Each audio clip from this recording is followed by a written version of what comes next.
Bom dia, a paz do Senhor. Já estamos no domingo 8 de agosto, onde neste tempo estamos vendo o livro de Juízes, capítulo 3, versos 1 a 11.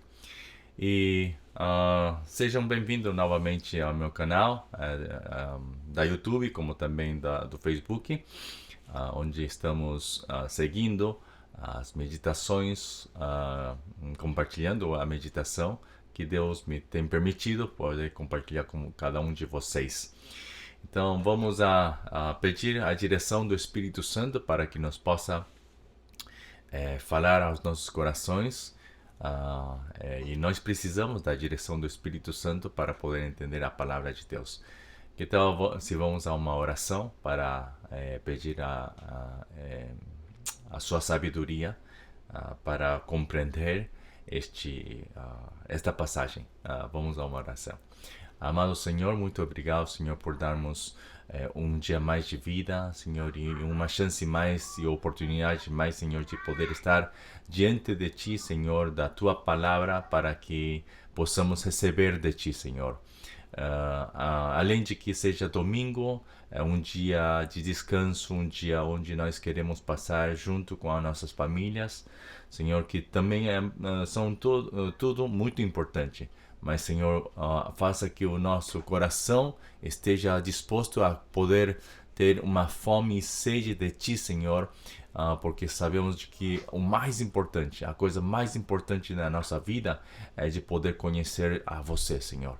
Por isso pedimos, Senhor, que Você nos possa, Senhor, liderar, guiar para a Tua presença, Senhor, para poder compreender a Tua palavra e assim, Senhor, poder estar mais conectado, Senhor, contigo através da Tua palavra.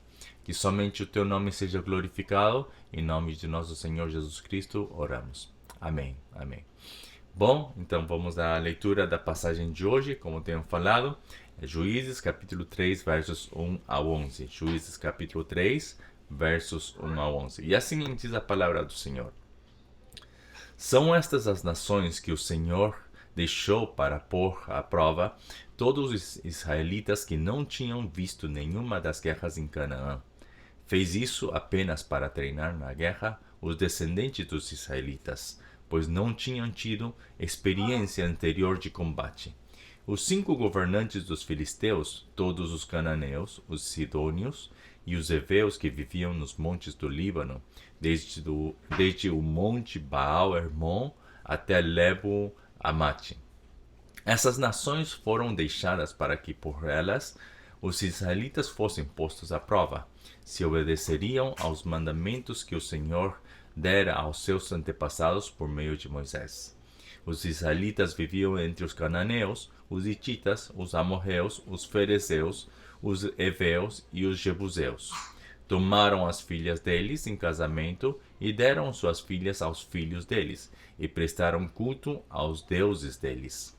Os israelitas fizeram o que o Senhor reprova, pois esqueceram-se do Senhor, o seu Deus, e prestaram culto aos Baalins e a Aserá. Acendeu-se a ira do Senhor de tal forma contra Israel que ele os entregou nas mãos de Cushan-Risataim, rei da Mesopotâmia, por quem os israelitas foram subjugados durante 8 anos. Mas, quando clamaram ao Senhor, ele lhes levantou um libertador, Otoniel, filho de Kenaz, o irmão mais novo de Caleb, que os libertou. O Espírito do Senhor veio sobre ele, de modo que liderou Israel e foi à guerra. O Senhor entregou Cushan-Risataim, rei da Mesopotâmia, nas mãos de Otoniel, que prevaleceu contra ele. E a terra teve paz durante 40 anos, até a morte de Otoniel, filho de Kenaz. Palavra do Senhor. Amém. Aqui também estamos vendo neste capítulo várias coisas importantes. Primeiro é que Deus ele conhece toda a nossa situação e sabe o que nós precisamos, em que aspecto nós precisamos ser treinados. E como diz assim, são estas nações que o Senhor deixou para pôr à prova todos os israelitas que não tinham visto nenhuma das guerras em Canaã. Isso quer dizer que essa nova geração que se tinha levantado, que no capítulo 2, ou como tínhamos visto, né, que não conheciam nem a Deus, nem as coisas que Deus tinha feito, é essa geração que não tinham visto as guerras de Canaã. Por isso é que eles não conheceram, somente conheceram não de vista, senão tinham escutado. Mas por ter escutado, não creem. É como assim, hoje em dia, na Coreia, muitos da geração, né, dos nossos filhos, mesmo na minha geração, muitos da minha geração não têm visto a guerra entre Coreia do Norte e Coreia do Sul, quando se dividiram, né, as duas Coreias, não tinham visto, e por isso é que hoje muitos dos coreanos, dos jovens, eles não têm essa noção, não têm esse entendimento de o que é uma guerra. Então, a forma do seu pensar é muito diferente a forma dos pensar dos nossos pais, porque os nossos pais sim viram, eles viveram essa guerra, viveram esse tempo de muita tristeza, ódio, né, muita dor. E é por isso que os nossos pais, eles não gostam do sistema social comunista da esquerda, né? Então, é por isso que não desejam ver nada disso.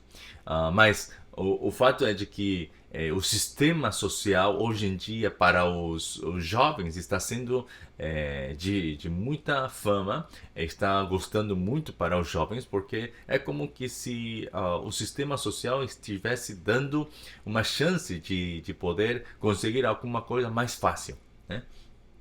Então, tem muita coisa para falar ao respeito, mas eu não vou entrar em política agora.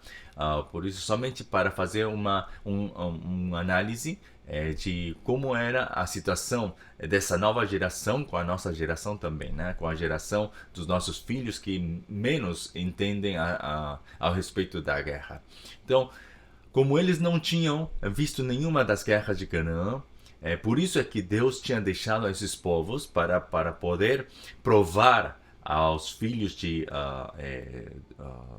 Israel, a essa nova geração, para que possam ser treinados. E o que diz aí no versículo 2? Fez isto apenas para treinar na guerra os descendentes dos israelitas.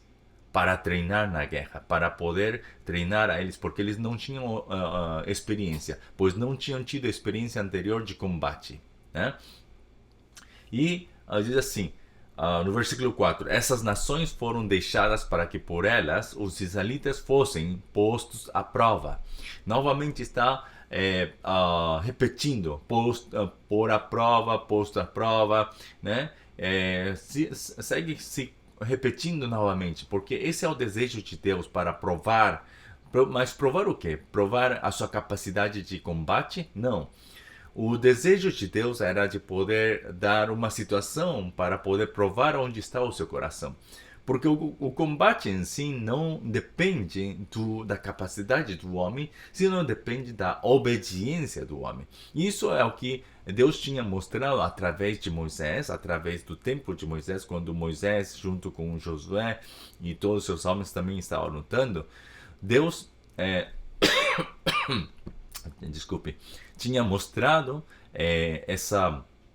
esse segredo de que a luta, o combate não depende da capacidade de peleja, né, de combate dos homens, senão está nas mãos de Deus. Quando Deus entrega a seu povo nas mãos de outro, é porque teve uma desobediência. Mas quando eles obedeciam, então, por mais que eles não tinham nenhum carro de ferro, Deus dava nas mãos de Israel os povos que estavam lutando contra eles. Por isso é que nós temos que entender isto, de que quanto mais nós estamos dispostos a obedecer a palavra de Deus, Deus é o que se faz da nossa parte, e ele vai lutar por nós, sim? Lembremos disso. Então, o versículo 4 é importante aqui, onde está dizendo: essas nações foram deixadas para que por elas os israelitas fossem postos a provas. Que tipo de provas? Se obedeceriam aos mandamentos que o Senhor dera aos seus antepassados por meio de Moisés. Se obedeceriam. Isto que é o que Deus queria realmente saber. Se estavam dispostos a querer obedecer aos mandamentos que o Senhor tinha dado a seus antepassados, aos seus pais, né? Então, os israelitas viviam entre os cananeus. Agora, o versículo 6 também é o que nós temos que ter em conta. Diz assim: tomaram as filhas deles em casamento e deram suas filhas aos filhos deles e prestaram culto aos deuses deles. Agora, este é um tema que Deus tinha proibido. Por isso ele tinha falado para expulsar a todos da terra, para expulsar a todos, e que não se dessem casamento, nem dessem não tomassem as filhas dos povos para que se casem com seus filhos, nem dar as suas filhas em casamento com os filhos de outros povos. Então, era muito importante isto para quê? Para guardar o seu coração, para guardar a integridade desse povo de Israel, esse povo elegido, escolhido por Deus.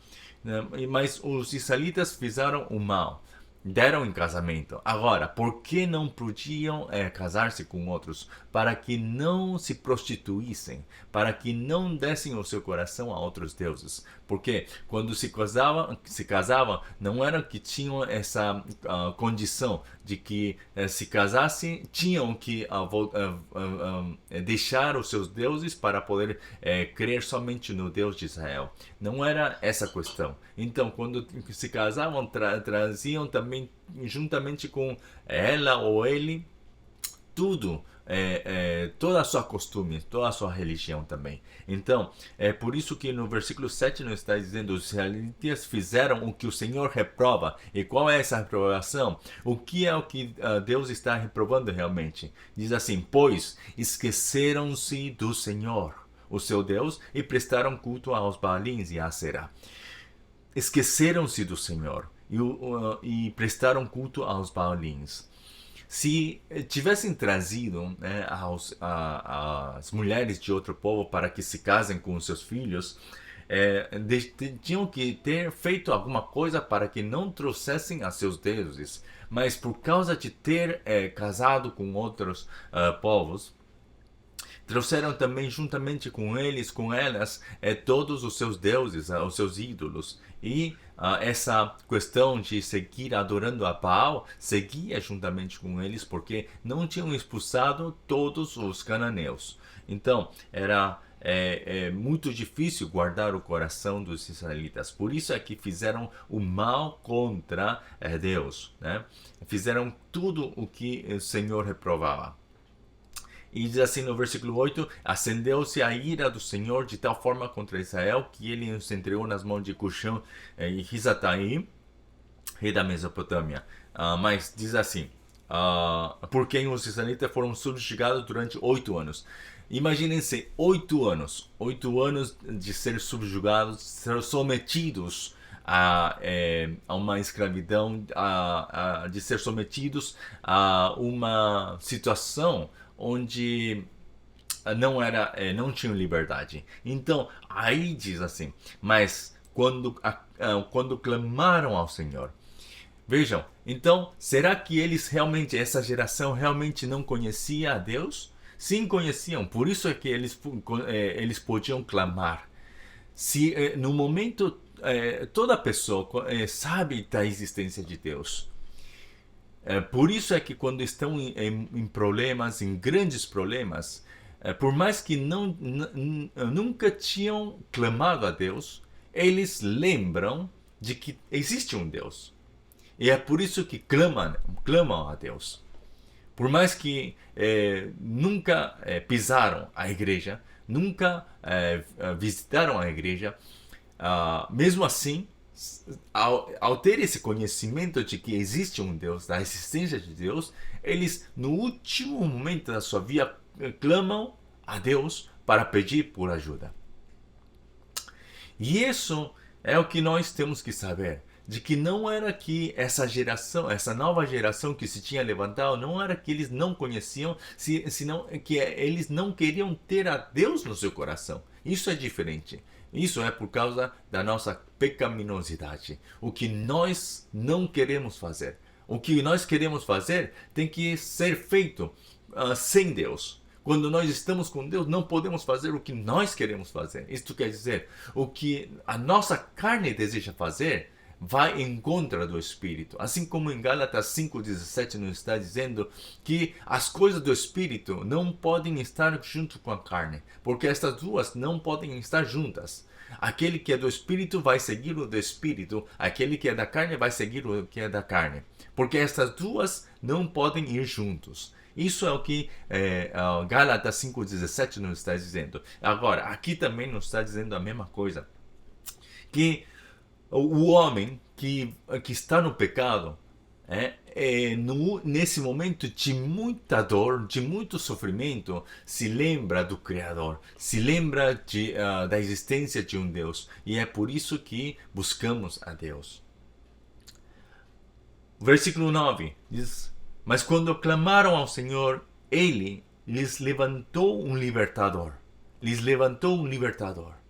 Otoniel, filho de Kenaz, o irmão mais novo de Caleb, que os libertou. O Espírito do Senhor veio sobre ele, de modo que liderou Israel e foi à guerra. O Senhor entregou Cushan-Risataim, rei da Mesopotâmia, nas mãos de Otoniel, que prevaleceu contra ele. E a terra teve paz durante 40 anos, até a morte de Otoniel, filho de Kenaz. Agora, vejamos e façamos uma pergunta. Otoniel foi alguém especial? Não.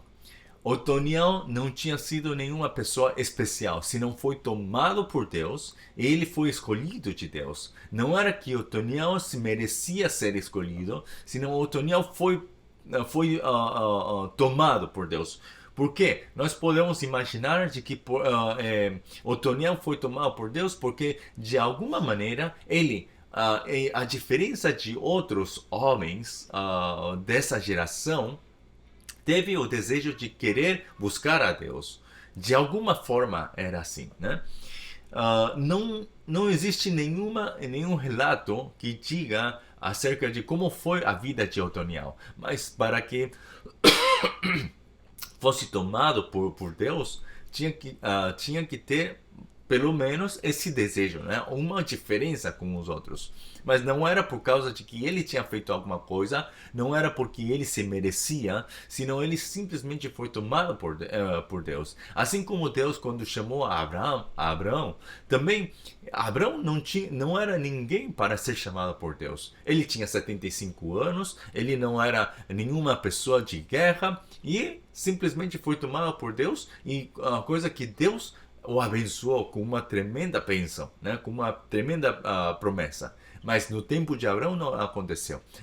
Então, quando nós vemos que Otoniel foi tomado por Deus e Deus levantou um libertador, Otoniel, era somente porque Deus o usaria como simplesmente um instrumento. Agora, qual deveria ser a característica desse instrumento? Primeiro, que tinha que ser tomado pelo Espírito Santo. O Espírito do Senhor veio sobre ele, sobre Otoniel. Então, ele começou a liderar, de modo que liderou Israel e foi à guerra. Se não fosse o Espírito Santo, Otoniel também não teria valentia. Então, esse versículo 10, quando diz: o Espírito do Senhor veio sobre ele, de modo que liderou Israel e foi à guerra. Se nós mudamos de situação, podemos dizer: se o Espírito do Senhor não tivesse vindo sobre ele, Otoniel não estaria liderando a Israel, nem iria à guerra por ter medo. Porque todo homem tem medo de morrer. Todo homem tem medo de ir à guerra. Mas a coisa é que quando o Espírito do Senhor vem sobre o homem que está com o Senhor é aquele que tem a valentia, tem essa coragem de poder lutar. Então, é aquilo que nós temos que aprender, de que em toda a situação, não é que nós precisamos de um Otoniel hoje. Hoje o que precisamos é de um homem que realmente possa ser sometido ao Espírito Santo, que possa ser governado pelo Espírito Santo, porque o que hoje nós precisamos não é de uma pessoa, de um líder que realmente tenha a capacidade de fazer alguma coisa, senão hoje o que nós precisamos é um homem humilde, que possa estar diante de Deus, diante da palavra, tomado pelo Espírito Santo e seja obediente ao Espírito Santo. Essa é a classe de pessoa que nós precisamos na igreja, como também na sociedade. O que nós precisamos também na família é um homem, o pai, que seja como Otoniel, tomado pelo Espírito Santo, que esteja pelejando por sua família, para poder conquistar a sua família, para poder levar a sua família, liderar a sua família para a palavra, para poder pôr em obediência. E diz assim: e a terra teve paz durante 40 anos, até a morte de Otoniel, filho de Kenaz. Né? Durante 40 anos teve paz nessa terra. Por quê? Por causa de um homem que estava sendo obediente à palavra de Deus, obediente à voz de Deus, ao coração de Deus, e era uma pessoa que estava transmitindo a palavra de Deus para que o povo não errasse. Isso é o que nós precisamos hoje também. Na igreja, mais todavia, nós precisamos deste tipo de liderança. Uma liderança que esteja indo conforme não ao seu coração, senão ao coração de Deus. Uma igreja que a liderança possa estar sendo tomada pelo Espírito Santo para poder cada dia lembrar de que nós não somos ninguém. Nenhum pastor pode se orgulhar, né? Sentir que é digno de ser posto como pastor. Nenhum dos servos de Deus hoje pode dizer-se que é o grande servo de Deus. Não há nenhuma desses, porque somente com que Deus não esteja com ele, já o seu ministério terminou, acabou. Não podemos fazer mais nada. Por quê? Porque na capacidade do homem podemos fazer muitas coisas, mas do jeito do homem. Por mais que venha crescimento, porque tem igrejas que estão crescendo sem a ajuda de Deus, sem o Espírito de Deus, mas então, com que estão agindo? Com outro Espírito. Nós muitas vezes estamos errando, somente pelas coisas que nós vemos, mas temos que ter essa capacidade de poder discernir se é de Deus ou não. Para saber se é de Deus ou não, nós temos que saber qual é a conclusão de toda a mensagem. A mensagem tem que ser a mensagem da cruz. Sempre tem que ser Cristo o centro de toda a palavra. Não é que nós usamos a Cristo para a nossa bênção, senão por mais que nós não tenhamos nenhuma bênção, toda a bênção que nós temos que receber, já temos recebido. Cristo Jesus é tudo para nós. Ele é a nossa vida. Então, por que estamos tão conectados a essas bênçãos que o mundo está buscando? Porque hoje a igreja, em vez de buscar a verdadeira bênção em Cristo Jesus, hoje está buscando tantas bênçãos materiais, tantas bênçãos na vida, coisa que não tem nenhuma diferença com as bênçãos que hoje o mundo está buscando. Isto traduzido à linguagem dos cristãos, né, dos crentes, é o Evangelho. Nós falamos muito do Evangelho, mas que tipo de Evangelho estamos buscando? Por isso, hoje nós temos que voltar outra vez à palavra. E não agir como o povo de Israel, que somente quando estamos em provas, quando estamos em uma situação de sofrimento, de dor, de muita tentação, aí clamamos ao Senhor simplesmente para livrar-nos dessa situação. Não é isso. Senão o nosso clamor tem que ser: Senhor, livra-me deste pecado. Mas para livrar-me deste pecado, leva-me a essa cruz onde eu pertenço. Leva-me a essa cruz onde eu tenho que estar. Porque é aí onde eu tenho que morrer juntamente com Cristo Jesus, ser crucificado com Cristo. Para quê? Para que Cristo viva em mim. Então, o Senhor fará a sua obra. O que hoje nós precisamos é voltar a essa cruz. O que nós precisamos é da mensagem dessa cruz. Porque para os que perecem é uma loucura, mas para nós os que somos salvos, este é a sabedoria de Deus e o poder de Deus. Porque os judeus buscam sinais, os gregos buscam sabedoria, mas nós pregamos este evangelho da cruz, esta mensagem da cruz. Essa foi a confissão de Paulo, como também tem que ser a nossa confissão. Porque Deus o que deseja não é trazer-nos outra mensagem, senão a única mensagem que Deus deseja dar-nos hoje em dia também é a mensagem da cruz. Porque para os que perecem, isto é uma loucura. A pregação desta mensagem da cruz é uma loucura. Porque como é possível de que somente com a cruz já é tudo suficiente? Não. Na nossa lógica parece uma loucura. Mas para Deus, isto foi um mistério oculto desde antes dos tempos dos séculos, que chegando o tempo, se fez tudo possível através de Cristo Jesus. Ele tomou essa cruz e nessa cruz ele cumpriu tudo. Cumpriu tudo. Por isso é que hoje o que nós realmente precisamos é de Cristo Jesus. Seja nas boas ou nas más, o que nós precisamos unicamente é de Cristo Jesus. Podem dizer um amém a isto? Hoje não tem outra coisa que eu possa dizer, senão é Cristo a nossa força, Cristo é o nosso poder, Cristo é o nosso tudo. É por isso que temos que dar nossa vida por causa de Cristo Jesus. Amém. Amém. Vamos a uma oração para terminar. Amado Senhor, muito obrigado, Senhor, por levantar-nos um libertador. Que não, nos tempos dos juízes, foram esses juízes que foram escolhidos por Ti. Mas, Senhor, para nós, já não nos deste, Senhor, um juiz que seja homem, que termine essa justiça, esse reinado, somente nos tempos que estavam vivos, Senhor. Senão hoje, Tu nos levantaste, Senhor, um juiz, Senhor, um libertador, Senhor, que é eficaz pela eternidade. Jesus Cristo, nosso verdadeiro libertador, o qual, Senhor, trouxe a paz e a vitória, Senhor, para sempre. Hoje, Senhor, já não confiamos mais, Senhor, nas nossas capacidades, senão nós confiamos na Tua capacidade, Senhor. Tudo aquilo que Você tem feito nessa cruz foi suficiente, Senhor, pela eternidade. Tudo que Você fez nessa cruz foi mais do que suficiente, Senhor, para trazer a paz a todos aqueles que creem em Ti. Por isso, Senhor, hoje, Senhor, novamente queremos voltar a Ti, queremos estar contigo, Senhor, assim como nos tempos de Otoniel, durante 40 anos, Senhor, a terra estava em paz, estava tranquila.